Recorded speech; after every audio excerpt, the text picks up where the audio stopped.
practicing when you're normally getting used to playing Army? What's kind of the feeling, among the team? We're excited. Yeah. We were excited about the opportunity to be in this championship game. We know we're playing a really good football team, but our kids are excited right now, Gene. Wanted to ask about the Burroughs Award. To me, it was injustice that was left off it. Just kind of your thoughts on Power Five guys, shocking that are. Yeah, it was not surprising who where the schools they come from, and the notoriety that goes to the Power 5 schools. But if anybody did their homework and knew what Coach Jasper's done this year, I mean, nobody in that list has done anything close to what he's done. Right. With a backup quarterback. But I guess around here we're used to that. Not getting much respect. But Ivan knows, and we all know that he's a heck of a football coach. When you say used to not getting a lot of respect, does that get old after a while, or chip on the shoulder, or what? It's good. It just keeps fuels your fire to keep going. Our kids got to play with the chip on their shoulder, but been here a long time. We've been, had a decent program for a long time, but it seems like I'm sure next year we'll be ranked 98th again. You just get used to it. Get used to it, but you don't like it, or you what? How do you deal with it?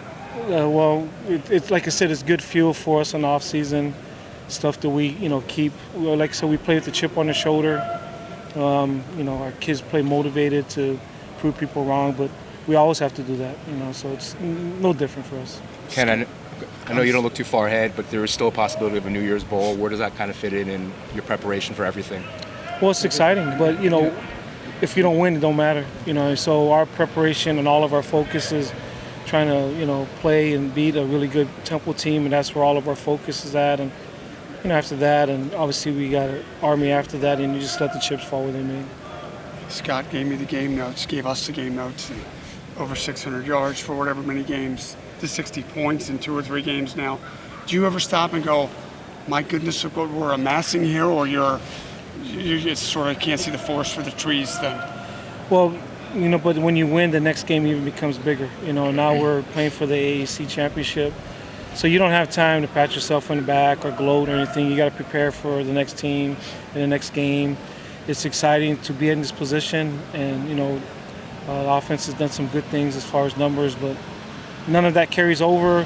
None of it matters this week. We got to find a way to, like I said, move the ball against a really good defense. It's historic. Never before have you guys hosted a championship game, obviously, because it's new to the conference. But what do you think it'll be like Saturday? I'm hoping, we've always had a great venue at home. Our playing at home has always been great for us. Our fans, the support, the Miz, the brigade. We have a winning streak at home. We're hoping to be able to play at home, and it's worked out. So we're excited. We got another Jumbotron that I think is really added to, the home field advantage. But we definitely love playing at home. Can I ask you about Daniel Gonzalez? He's hurt. He's on his little scooter. He could be sitting on the side, whatever. Every time I look down, he's throwing the ball, catching the ball, leading guys on the field. What does he mean to this team still? He's still our leader. He's still our leader on defense. You can just see who he is. He could be on the sideline soaking and complaining, feeling sorry for himself, but he's not. And our kids recognize it. His brothers recognize how he's carrying himself, and it doesn't surprise you because he's a great kid. Ken, on the injury front, Dyson, what's it looking like for him? He'll be back. He'll be back. Josiah? Right now, doubtful. And High? Are you dressed? I know he dressed. Yeah, probably. he had a really good practice today. He looked good when practicing today. Back on Ivan again.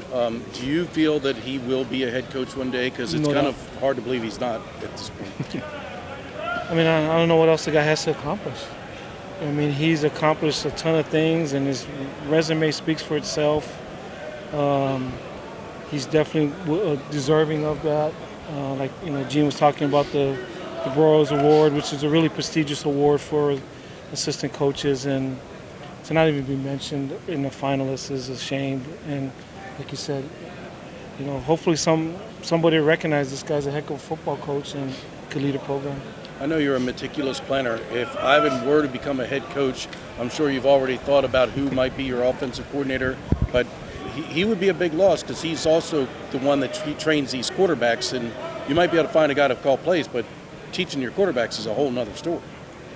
Well, 'cause we're trying to get ready for Temple, man. You love to live in hypotheticals, man. We're trying to get ready really for really the number 3, total defense in the country, and let's work about seeing how if we can block these guys and stop the run right now. Temple, this quarterback's been around. He's thrown for 10,000 yards, so I think you have some respect for P.J. Walker. Oh, yeah, he's a really good quarterback, good arm, reads things really well, is patient in the pocket. He can run also, which makes him even kind of a double threat guy. 2 really good running backs, too many tight ends to count, and they're all good. Real physical O-line. I mean, they're a physical football team. That's a kind of a dynamic duo of running backs. They're both approaching 1,000 yards.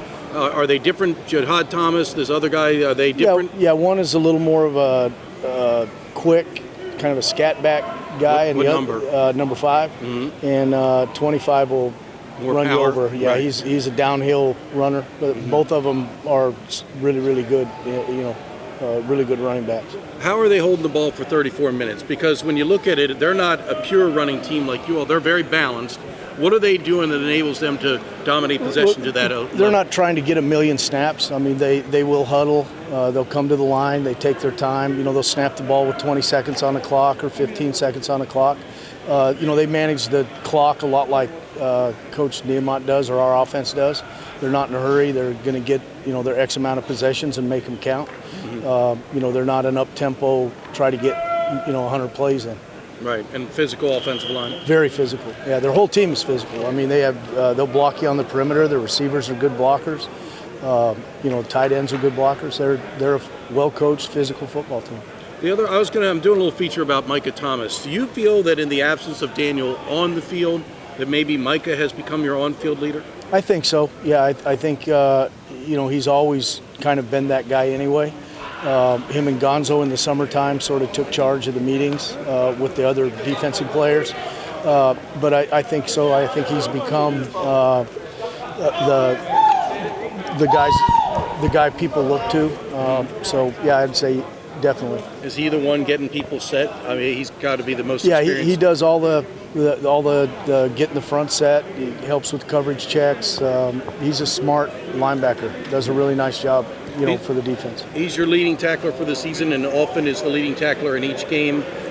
Your thoughts on his consistency this year? He's playing well. He's getting around the ball. He's not missing a lot of tackles, which helps your total go up. A lot of his assisted tackles are hustle plays. He's running to the ball and getting involved. He's done a really nice job. He's done a nice job against the pass. Again, he's smart. He's very athletic, and he knows the system. Well, I think talking to maybe Daniel Gonzalez earlier in the year, they said that a guy that big to be able to move the way he does, is that kind of his big attribute, is that he combines size and speed like maybe you have not had? Yeah, without a doubt. Yeah, he's as fast as any linebacker we've ever had. I mean, he runs really, really well. I mean, he runs like the strikers and might run like the safeties. He's got really good speed. Right, he's got loose hips. Right. And as you mentioned, he now knows the defense well enough that he's making smart, intelligent. Exactly. Yeah, he knows how to read. He knows where to put his eyes now. So he's able to make some plays, and yeah, he's done a really nice job. You have kind of taken the on-field leadership role that Daniel had in his absence now that he's not able to be out on the field. I think more the whole defense as a whole took a more leadership role. I mean, we lost our captain. It was tragic. But, I mean, I think everybody on the defense has taken a leadership role. Everybody talks, everybody communicates, everybody knows what they're doing. And it's not just me. I may call the plays, I may make the checks, but, I mean, that's what every inside linebacker in the country does. So I'm no different or better than anybody. So I think everybody around has taken a leadership role and taken it upon themselves to be the best they can be, in place of Gonzo, because we're playing for him, playing for Tago, all that. But you have felt a little more responsibility after Daniel went out, I'm sure. I mean, a little. I just play my game, have fun, do what I've been doing for the past year and a half, 2 years. Just stay the course. Do you feel you've taken a step forward this year from where you were last year, maybe at this time? I mean, I take it one game at a time. I would say, hopefully I've improved. I mean, I've had a year and over a half under my belt. So hopefully there's some improvement. I feel like I'm playing pretty good. Our other linebacker, Hudson's playing good. Mike Kelly is playing good. The people behind him play good. So, yeah, I think I've taken some steps forward.